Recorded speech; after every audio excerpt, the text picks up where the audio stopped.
सबैजनालाई नमस्ते। मेरो नाम चाहिँ प्रदमन ठाकुर र आज चाहिँ हामीले फेरि नयाँ भिडियोमा तपाईहरुको अगाडि आइसकेको छौं। र आज चाहिँ हामीले कुरा गर्न गइरहेको छौं भनेको वीरगञ्जको महानगरपालिका वडा नम्बर 20 हरिखेतान मल्टिपल्स क्याम्पसको बारेमा आज चाहिँ हामीले कुरा गर्न गइरहेको छौं। र 2 दिन भइसक्यो वहाँ चाहिँ एक आन्दोलन चलिरहेको थियो भनेर त्यसैको बारेमा आज चाहिँ हामीले कुरा गर्न गइरहेको छौं। र तपाईहरुले यो भिडियोमा नयाँ हुनुहुन्छ भनेर सब्स्क्राइब गर्न नबिर्सनु होला भनेर भन्छु र लाइक कमेन्ट गर्नु होला तपाईहरुले पनि। सबभन्दा अगाडि हामीले भिडियोको अगाडितर्फ हामीले बढौं।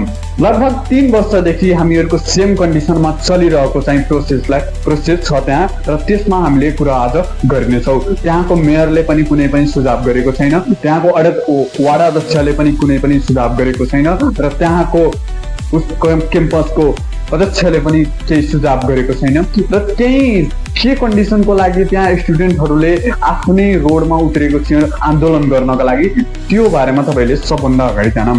समयमा एक्जाम नलिने सबभन्दा प्रब्लम चाहिँ त्यहाँ रहेको छ भनेको समयमा कुनै पनि एक्जाम नलिने।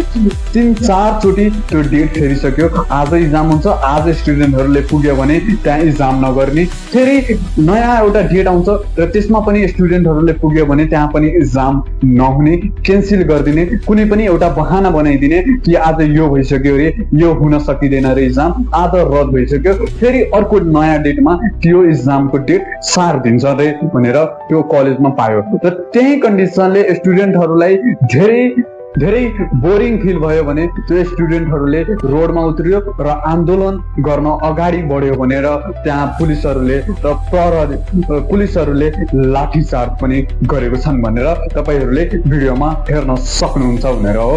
र त्यहाँ स्टुडेन्टहरूले बिहान 7 बजे त्यो कलेजमा पुगेर एक्जाम दिन समयमा त्यहाँ पुगे र त्यो एक्जाम रद्द गरिएको छ भनेर उहाँहरूले थाहा पायो। धेरै टाढादेखि स्टुडेन्टहरूले त्यहाँ पुगेको छन् र त्यो बेला त्यहाँ स्टुडेन्ट एक्जाम रद्द गरिदियो भने त्यो स्टुडेन्टहरुमा के बितेको होला भनेर तपाईहरुले एकचोटी हेर्नु होला।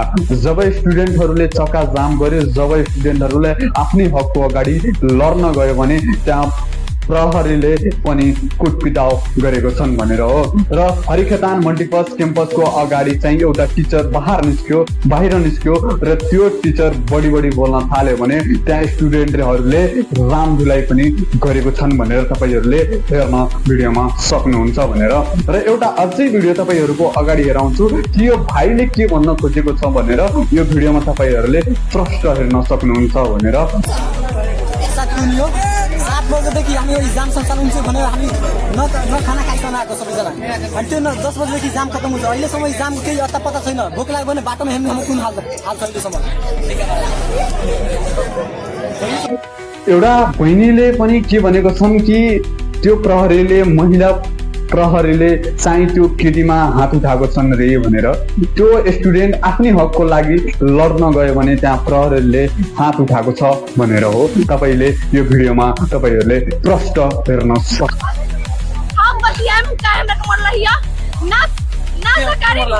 पुलिस प्रशासन यो लामो भिडियो नबनाइकन सर्ट भिडियोमा तपाईहरुलाई प्रस्तुत गर्नेवाला छु भनेर हो। र स्टुडेन्टहरुलाई आफ्नै हकको अगाडि लडिरहेछ भनेर त्यहाँको पुलिस, त्यहाँको मेयर, त्यहाँको वार्ड अध्यक्ष र त्यो स्कुलको अध्यक्षले पनि केही सम्भावना गरेको छैन र त्यो प्रश्नलाई सोल्भ गरेको छैन भनेर हेरेको पाएको छ तपाईहरुको अगाडि। र यो भिडियोलाई तपाईहरुलाई राम्रो लागेको छ भनेर लाइक कमेन्ट शेयर गर्न नबिर्सनु होला तपाईहरुले। हस्, धन्यवाद।